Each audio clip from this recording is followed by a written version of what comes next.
alis na lang ako rito. Hindi ko matiis. Nakikita ko na parang itong mga pulis pinagluloko. I'm sorry, I have to walk out. Mr. Chair, please say you have the floor. Today, mapapatunayan ko na saksakan ng pagkasinungaling yung mga pulis na inakusa. If you remember, Mr. Chair, hinamo natin ng lie detector test yung mga pulis. Anong pangalan ng mga pulis na yon? Comsec? Nasaan po yung mga pulis? This is yung Rodelio Vicente case. Saan na yun sila? Bulacan. Opo. Yung tatlo po, yung una yung kalbo, tapos yung isa, taas ng kamay, tatlo kayo, ano? Pareho palang kalbo itong dalawa at saka isa. Upon the advice of their counsel, pumayag kayo na kayo ay magpa-lie detector test, right? Versus Dito kayo? Upo ka dito. Dito kayo. versus yung dalawang complainant.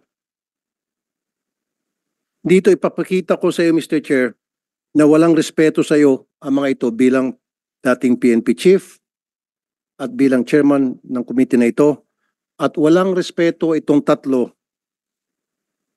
sa Senado. Ginagawa niya pong katatawanan nitong tatlo ang Senado, ang committee po ninyo at maging kayo po, kasama na rin po ako doon. Because these two policemen were asked if they're willing to take the lie detector test to prove whether or not they're lying or telling the truth. In fact, binigyan natin sila ng counsel. Kinausap sila. We waited for several minutes. I think even half an hour almost. And they were advised by their counsel. And then they said, yes, willing kami magpa-lie detector test to prove na kami nagsasabi ng totoo. Because meron na po akong doubt na sinungaling po itong mga ito. And later, magpapakita pa ko ebidensya kung gaano kasinungaling ito. And I will show proof out of my radio program during my previous interview with them. Pumayag po yung dalawang complainant. The two complainants, Mr. Chair, na nagpa-lie detector test, pumasa po sila. Nakalagay doon na walang trace of lying, they're being truthful. Ito pong tatlo nag-decide na umatras.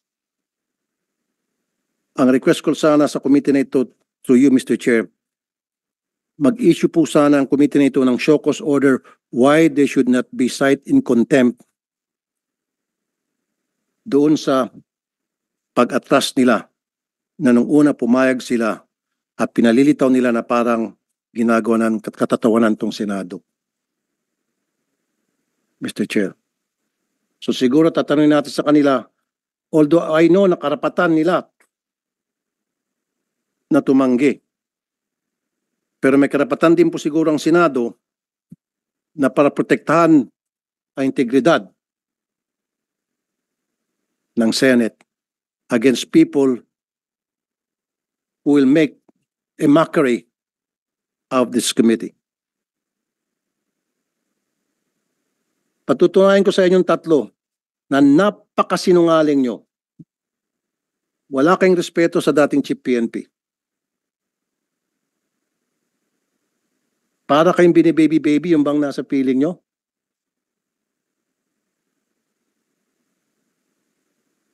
At modus operandi na ng tatlong, gusto ko na mapamura, Mr. Chair. Meron pa ako mga testigo na modus operandi na nitong tatlo na pumasok ng bahay ng may bahay ng walang dalang warrant base lamang sa sabi ng asset at mang-aresto ng kung sino-sinong taong gusto nila. And wearing bonnets, not wearing proper uniform. Ang masama kasi nito, kinukonsinti. In fact, when I interviewed the chief of police at that time, and I think the chief of police was already relieved, and what was the name of that chief of police? Is he here? And I interviewed the last time sa radio program ko, sabi mo, isa ka pa, Colonel. Sabi ko, Colonel, bakit nagbobonet ang mga bata mo pag nag-raid? Kasi mainit dito sa Bulacan. Pati ako nga nagbobonet. Don't lie to me. Papakontem kita. Magsumpa ka muna rito bago mo kasagutin. Put him under oath. Baki-ready, Comsec, yung sinabi niya sa radio show ko. Pakontem ko to kahit na Colonel ka. Nakapikon na eh.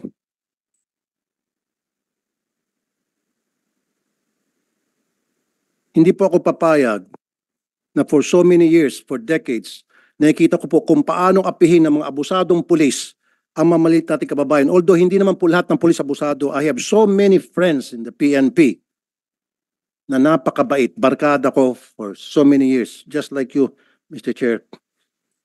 Pero merong ilan tulad ng mga ito, ng mga bulok na itlog sa PNP, ang siya nagsisira sa imahe ng napakaganda na ginagawa ng kapulisan natin.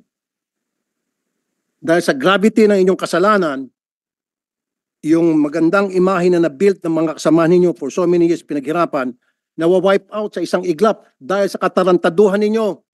Colonel, during the last, when I interviewed you sa radio program ko, tinanong kita, bakit nagbobonet yung tao ninyo? Pakisagot nga ulit kung consistent ka. Yes, sir. Ang tanong na bakit, sir, ay hindi ko matandaan yan, sir. Kung hindi, ang tanong mo sa akin, sir, ay tama ba na magbonit yung mga pulis mo pagka sa perform ng duty o manghuli? Parang ganun, sir, yung natatandaan ko. And then sinagot ko yan, sir, ng hindi, sir. And then, sir, may pahabol ako doon dahil may pinahabol pa kayo na pwede din naman provided... Stop right there. You said hindi. Pakiready yung video. Now, huli ka. You said hindi. Yes, sir. Pakiready yung video. Okay. And then, go ahead. Yes, sir. And then, sir, sabi ko, pwede din naman provided na pagdating mo sa area is magpakita ka ng mukha mo, itaas mo, yung bonnet mo kung may bonnet ka at magpakilala ka as No, police sir. officer. Yes, that was later on. Pero ang una mong sinabi, mainit kasi sa Bulacan, kaya nagbobonet kayo, maging ikaw, nagbobonet ka nga. Yun yung straight answer mo. And then, dumugtong ako ng tanong, saka sumagot, masama kung nakataas, kung nakababa, dapat nakataas. Dapat, Colonel, ang diretsong sagot agad mo doon, bawal ang bonnet, stop na, wala nang mainit. At ako nga nagbobonet. Ginagawa mong kengkoy ang PNP. Do not use the word mainit, kaya ka magbobonet. Anong kinalaman ng mainit na panahon? Wait, Colonel. Anong kinalaman ng mainit na panahon sa pagsuot ng bonnet? That's what you said. Are you denying it? Na you said na mainit? No, sir. You deny Mayroon akong naaalala Hindi, na sinabi you denying it? na mainit, Let's sir. play the video. Oh, sabi mo mainit. Yes, sir. Sir, ang natatandaan ko nung tanongin niyo ako tungkol dyan, kung tama ba, ay yung nga sinagot ko, sir, na hindi, sir, sabi ko. Mayroon yung word na, and then may pahabol doon, sir. Na kung saan ko sinabi na pwede naman pagpunta mo sa area, pero pagdating mo doon sa area ay magpakilala ka as police officers at sabihin mo kung ano yung pakay mo. Yun, sir, yung naano ko doon, sir. Kung saan, sir, ay nasabi mo, ay naikisabi ko rin sa'yo na ako nga, sir, ay nagsusuot din ng bonnet dahil, sir, sa word na bonnet na nakopya ko na rin sa inyo. Pero actually, pati yung mahiinit, sabi ko, kasi during that time ay nasa taas ako ng bubong that time, sir. Na sinabi ko, mainit nga. Yun, sir, yung ano ko, natatanda. Tapos ka na. Yes, Yun nga po. In short, sabi mo, let's play the video na. Pakinggan natin. Ang pag-usapan lang po natin muna yung procedure ng pagsaserve ng warrant. A, nakabonet. Bakit nakabonet? Sir, kung nakabonet man yan, no, ako rin during that day po, nakabonet ako dahil sobrang init. Ngayon alam mo na nakabonet. So tama ba yung ginawa nila? Mali na nakabonet sila. Kung nakataas, sir, hindi tama yun, sir. Kailangan makabonet o ibaba mo, magpakilala ka. So okay lang magbonet pero ibababo muna yung bonet. Pakita mo yung mukha mo, the whole mukha mo. So ibig sabihin, in your daily operations, dala-dala nyo inyong bonet, nakakatakot kayo. Ganun po kasi talaga yung routine namin, gasam na po namin, yung talagang nakasibigan na po. Kasi po, ang talagang halos kilala na po kami dito sa... Sir, why did you, kahit kilala pa kayo dyan sa lugar, Why did you wear that bonnet? You should have worn that. Kung kayo po ay legit yung operation ninyo at serving a warrant to a subject na you thought o ayon sa inyong asset ay nandun sa area, why not wear your uniform with body cam at bakit nakabonet? Your Honor, part lang po ng accessories ng mga riders yun.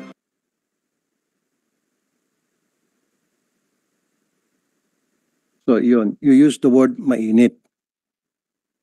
Now, Mr. Chair, tumanggi sila, first things first, yung request ko po sana, baka pwedeng mag-show cause order yung committee na ito kung bakit hindi natin sila i-contempt sa pag-atras nila. Masaklap, ulitin ko ulit dito, nung yung anak susundan yung tatay niya sa presinto para kumustahin, pati yung anak ikinulong. Anong klaseng hustisya meron dito? Nang bugbog pa. Sabi ko nga, kayong tatlo, nagawa nyo yon sa bahay ng Camilon family sapagkat sila'y mahirap.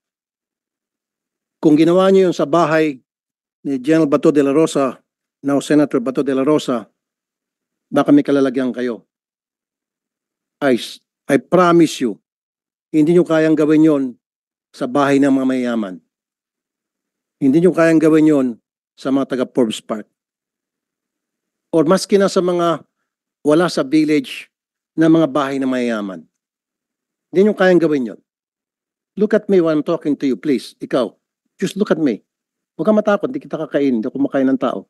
Ang tapang-tapang mo, pag pobreng kaharap mo, pero pag sa akin, hindi ka makatingin. Duwag ka pala. Napakaduwag mo. Ang kaya mo lang mga pobre. Titigan mo pa siguro hanggang sa matulak, pero pag kaharap mo ako, takot ka. Bagbuntot mo. Subukan nyo gawin yun sa mga bahay ng mga mayaman. Hindi. Baka naratat na kayo. Nagagawa nyo yun sapagkat alam nyo walang kalaban-laban mga yan. And I have witnesses na dati nyo nang ginagawa pala yan. At kinukonsinti kayo na inyong chief of police. Pinasibak ko, ibinalik. Anong klaseng hustisya meron tayo sa Pilipinas? Pag pulis ang may kasalanan, binibaby-baby. Pero pag ordinaryong maliit na mamamayan natin, agad-agad nakukulong. Pag minalas-malas, sinasalvage pa. O matatagpuan na ng patay at nagbigti kuno. Bakit ganito ang hustisya sa atin? Pag pulis, nagtatakipan, nakakalusot. Pag pobreng kababayan natin, nakukulong agad. Yung mga karapatan, tablado. Nabubugbog pa. Ngayon, nasibak nga itong si Chief of Police dahil sa mga lapses na binanggit ko, ibinalik. Siguro, Mr. Chair, patawag natin si Chief PNP sa next hearing kung pwede, Mr. Chair. Yes, we will do that, Senator Tulfo. Well, andito yung nagbalik, yung Provincial Director. Can we hear from you, Provincial Director? Bakit yung binalik? Sir, good afternoon. Naibalik namin, sir, based doon sa appreciation namin doon sa investigation that yung participation niya lang is yung sa radio interview na sinabi niya nga na nakabonet. So, with that, sir, yung appreciation namin, wala naman siyang kinalaman doon sa nangyari doon sa ground, kundi yung lang interview. So, ibinilik namin, sir. Yun lang yung recommendation namin, sir. And it was approved by the regional director, sir. Then, pwede ba natin patawag regional director? Alam niyo yung ibig sabihin ng command responsibility, ano po? You understand that, right? Yes, sir. So, under the command of responsibility, may pananagutan ito sapagkat pinapayagan niya ang kanya mga tao na palaging pag nag-raid ng bahay ay nakasibilyan at nakabonet at walang suot na body cam. So, how's that for a command responsibility? Colonel Relly Arnedo, sir. Sir, ulitin ko, sir, yung investigation namin kasi, yung presence of the police doon sa area is to validate the information. No, sir. Pakisagot lang po yung tinatawag na command responsibility. yung estilo ng kanya mga bata under his command, these three people, these three policemen, kapag nagsiserve ng warrant, nakasibilyan, nakabonet, nakachinelas. Your Honor, Senator Tulfo, hindi pa pala ito oath. Comsec, please administer the oath. Yes, sir. Sir, Before we kindly continue. stand up, please. Please raise your right hand. Do you swear to tell the truth, the whole truth, and nothing but the truth in this investigation, sir? Thank you, sir. Please take your seat. Colonel, ulitin ko. Mga pulis ninyo na grade ng bahay, nakasibilyan, nakabonet, walang body cam.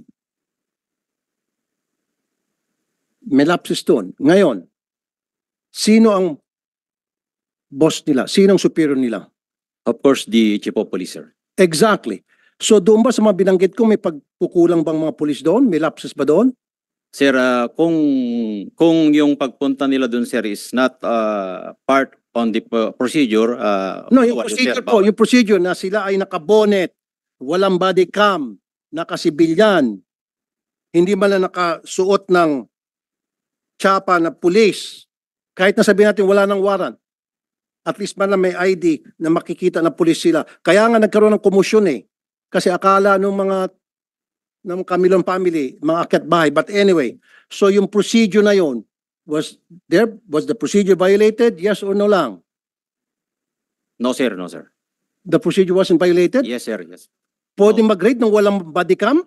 Depende, sir, kasi hindi raid yung pinuntahan, sir. Kaya mag-serve ng warrant, walang body cam, okay lang na nakabonet? Pwede, sir, kung covert operation kasi yun, sir, yung nakita namin dun sa report. It is not a covert operation. They are trying to serve a warrant, Colonel Arnedo. Sir, walang warrant tong pumunta sila dun, sir, based dun sa... So wala silang warrant. Yes, sir, na. Okay, bingo. Nung last hearing, sabi niya walang warrant. Sinabi dito na merong warrant, na walang warrant. So kung walang warrant, you're saying it's a covert operation, but they're insisting, napahinga siya ng untong hininga. Wait a minute, Colonel, let me finish. Huli ka na. Baka pati ikaw, paparelieve ko. Yes, sir. Makinig ka.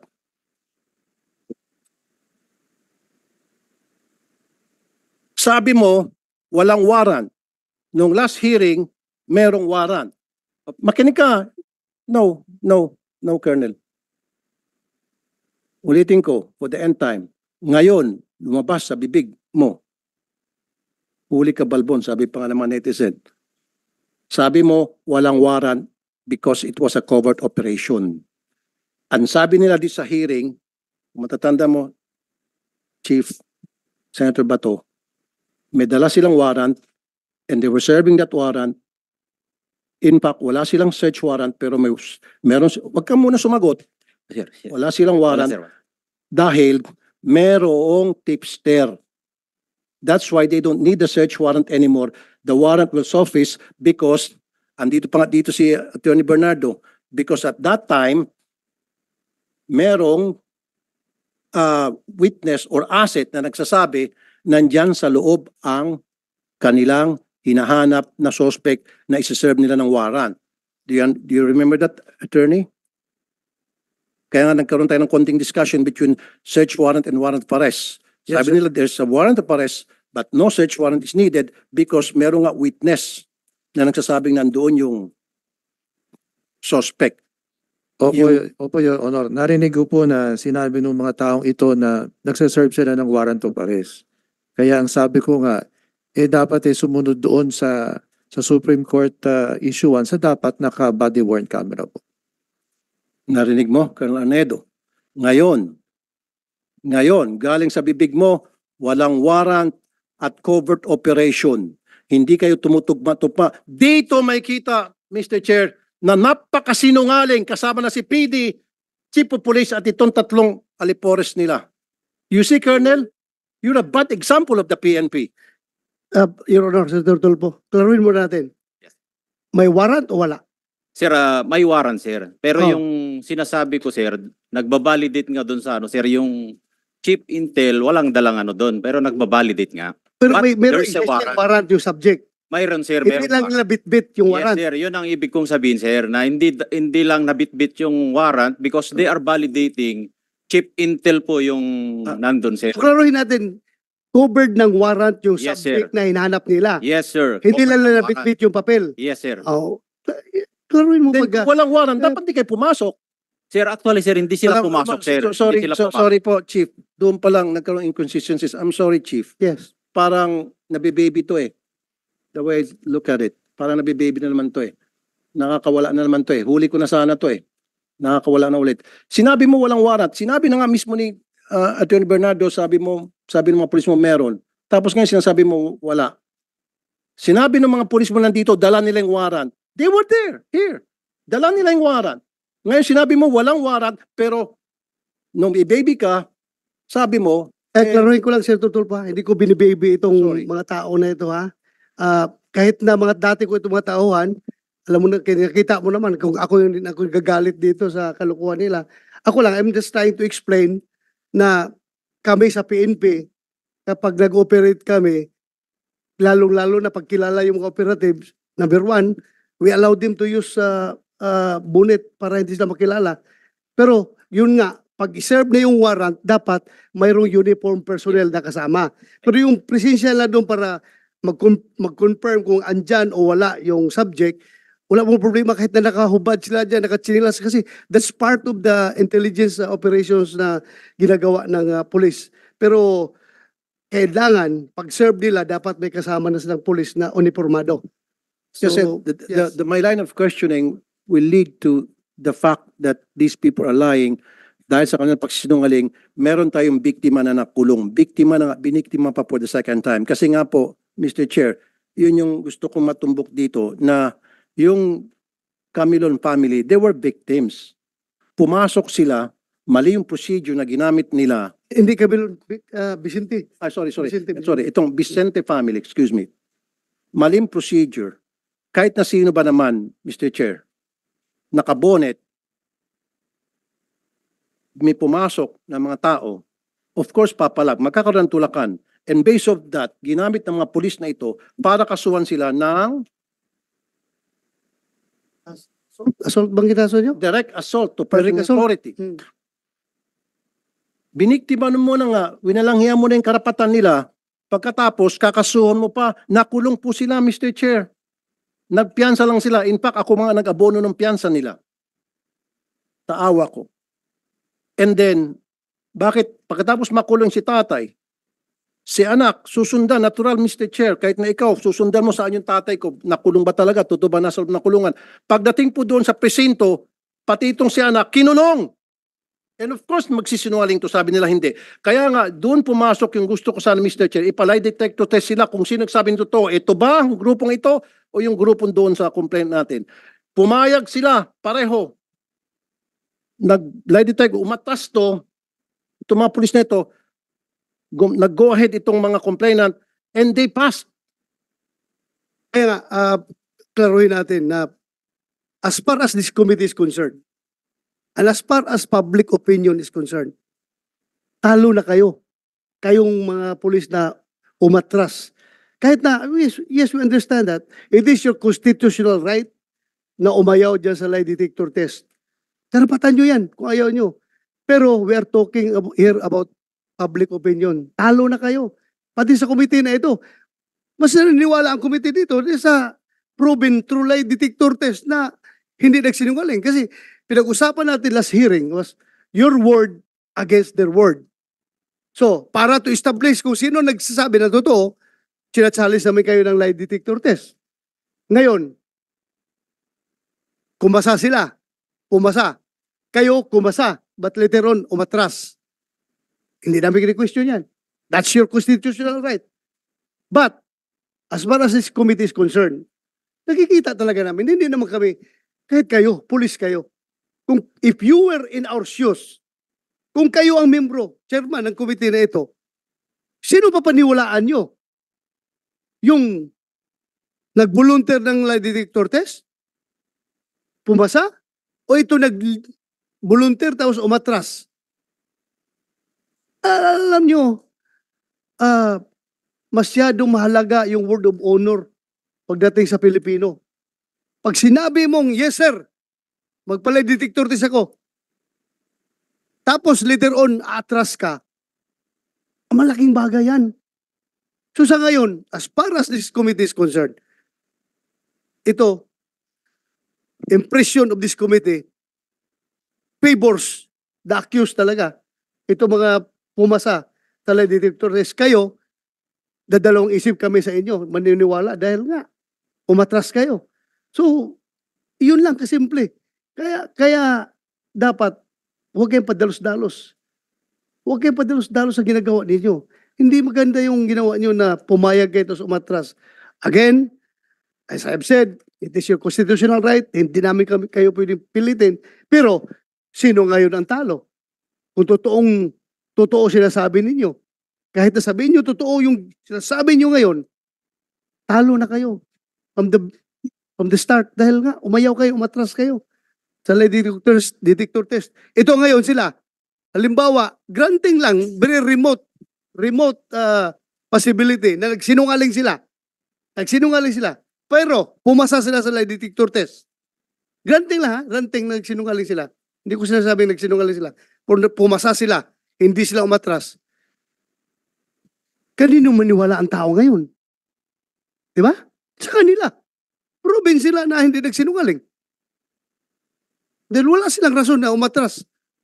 Kasi alam na, nagsasabi silang totoo. So ngayon, ano na ngayon ang tingin nyo sa sarili niyo kapag ganun? Yeah, go ahead. Mr. Chair. I think it's not a question of public opinion. I think it's a question of these people doesn't have respect dito po sa Senado. I'm just citing public opinion kasi lahat tayo naman Opo. marami nagsusubaybay dito Mr. sa ating hearing. I agree with you. The Kasi- legal aspect is beside that. Kasi issue. Mr. Chair, kung matatandaan mo, in fact, we waited for several minutes, almost half an hour or so. Body cam. Pero tatanungin ko si Attorney Bernardo, for the sake of argument, covert operation, Attorney Bernardo ng Napolcom, kailan ba mag-bonnet? Ay body cam? Hindi. Your Honor po, kung tutukuyin ko yung sinabi po nila, kung sila ay merong covert operation or validation, this is a planned activity. Kaya dapat dala nila yung warrant of arrest. Kasi nga kung ginayak nila yun, pangalawa, dapat nakalagay yun sa logbook na meron silang operation. Sa informasyon po namin, hindi naman nakalagay na magsaserve ng warrant. At meron lang silang titignan. Kaya hindi rin tutugma. Pangalawa, kung yung sabi nila na meron silang service ng warrant of arrest, hindi po sumunod talaga sa proseso. At kung titignan po natin, doon sa nabanggit nyo pong command responsibility, kung merong ganong infraction, dapat nagkaroon na ng proseso na aalamin saan sila nagkulang at ano ang nangyari. Yun naman yung sanang pinakikiusap namin sa Chief of Police.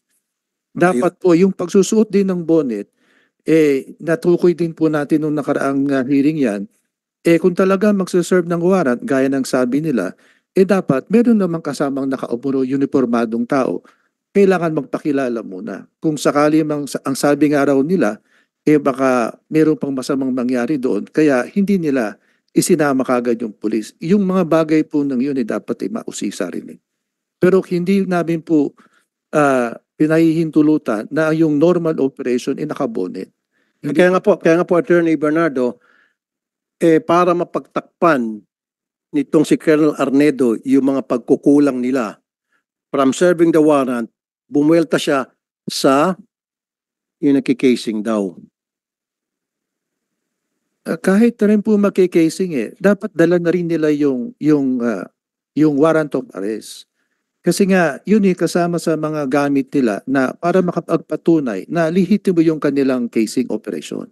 Kasi operation pa rin po yun Na nakaplano pa rin yun na meron pa rin documentation din po dapat yun. Dala dapat nila yun. So in short, Attorney Bernardo ng Napolcom, meron talagang infraction doon, meron talagang mga lapses doon. May mga procedure na na-violate. Offhand po, mukhang meron pong, kung babasihan po doon sa pagsaserve ng warrant of arrest, meron pong kulang. Kasi nga, kung wala silang body-worn camera, ang sabi po ron sa Supreme Court Kahit na covert resolution, operation, Ah, yung sinasabi nito. hindi rin po kasi ang narinig ko nung nakaraang meeting magsaserve sila ng warrant eh. Dapat meron silang motion sa husgado kung wala silang body-worn camera na hindi nila maisaserve na walang Okay. body-worn. So kayo pong testigo, Attorney Bernardo, na merong nagsisinungaling sa kanilang dalawa between the colonel and these three. So it's just a matter kung sinong pipiliin ni Chief Bato de la Rosa, kung sino sa kanila ipapakontempt ngayon mismo. Kasi nga, kayo pong testigo, sabi nila they were serving warrant and they have in their possession warrant of arrest. And now, at Colonel Arnedo said, may nagsisinungaling sa dalawa. Covert operation ang ginamit niya. Tama ba, Senator Bato? Yes, in order, it doesn't take Attorney Bernardo to decide kung sino sa kanila nagsinungaling. It's better na pakinggan natin kung sino talaga nagsinungaling sa kanila. Kasi, Chairman, Mr. Chairman, yun na, very clear na dito, established na rito na nung last hearing, we were all here, at sinabi nila, they were serving warrant. Remember? At meron silang hawak ng warrant. Sabi nila. Sinabi nila. Hindi na sinabi na may hawak silang warrant, ha? They were serving warrant. Ang sinabi nila dito. Nagsabi ba kayo na hawak niyong warrant? May dala kayong warrant? No, they said they were serving warrant. Nag-serve kayo ng warrant, di ba? Operation? Yes, Your Honor, magsaserve po kami nun. Pero hindi, Ano isi-serve niyo kung wala kayong dalang warrant? with due respect, Your Honor, lahat po yun ay documented from pag-alis namin. Actually po, planned operation dahil po pinlano po namin yun, naka-logbook po yun, naka-blatter. At So, naka-blatter, na lalakad kayo, mag-serve kayo ng warrant? yes, Your Honor. Saan Your yung Honor, blatter? Saan yung blatter na yan? Okay, part po yun sa mga sinabit Okay, namin ayan na naman, ayan na naman, Mr. Chair. Palagi natutulas, magsaserve sila ng warrant. At again, kumukontra naman sinasabi ni Colonel Arnedo, yung kanilang PD, na walang warrant dahil sila ay nagkikasing lamang. Again, hindi na naman tumutugma. Ang daming hindi pagtutugma-tugma. Covert operation, hindi, hayaan mo siya magsalita. Let him speak. Do not stop him. Isa ka pa. See, sandali, hindi, I'm not talking to you, sir, Colonel po. You see? Sinabi niya, they were serving the warrant, which means they have the warrant in possession, because if you're serving the warrant, then you must have that paper. Yes, dapat. Kaya nga, di ba? Simple English. They were serving the warrant. So, merong hawak sila. So, saan ang warrant nyo at that time? Bakit hindi kayo nagdala ng warrant?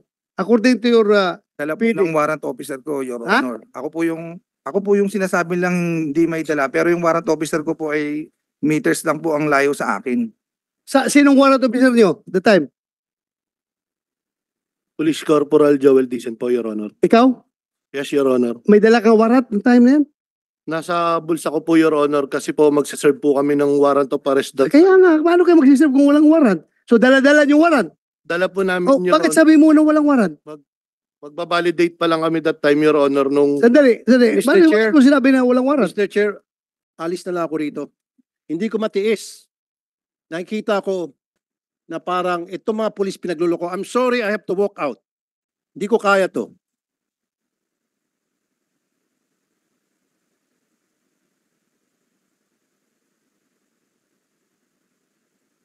Dahil patuloy tayo, tuloy.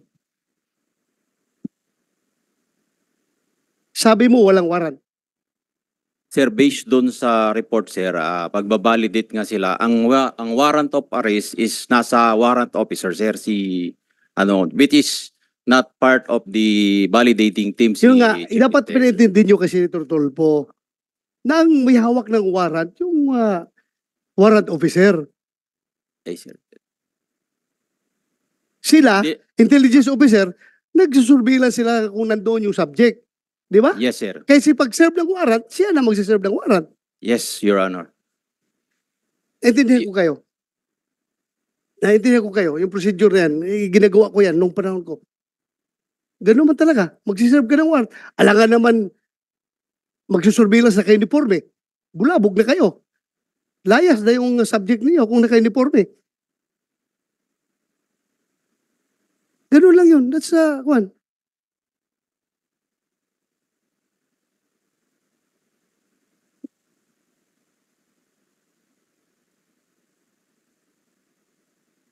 mahirap yung, ako, the worst thing na sabihin sa akin, binibibaby ko kayo, ay hindi ko matanggap-tanggap yan na binibaby ko. What's the use of me being the chairman of this committee kung ibibi ko kayo? For the record, wala naman sigurong makapagsabi dyan na sinong pinakamaraming na-contempt na pulis dito sa Senado? Kaninong komite pinakamaraming na-contempt na pulis at saka mga witnesses? Ako. Kaya wala akong pakialam kung sino kayo, kung dati ko kayong tao, basta kamali kayo, mamalasing kayo sa akin. Pero pag kayo naman gumagawa ng tama, hindi na ako papayag na wawalang hiyain kayo. Di ba? Fair lang tayo dito. Fair. Ayaw kong sabihin, porque dati akong pulis, bibibihin ko kayo? No. Record shows. And record will vindicate me na ako ang pinakamaraming pinakulong na pulis dito sa Senado. Ako ang pinakamarami. Pero record shows also, kapag nakita ko na ang pulis ay totoo ang sinasabi, ay by all means, dipinsahan ko rin yung pulis. Di ba? Bakit naman wawalang hiyain yung pulis kung dapat hindi dapat wawalang hiyain? Ganun lang ako, fair lang ako dito. Wala akong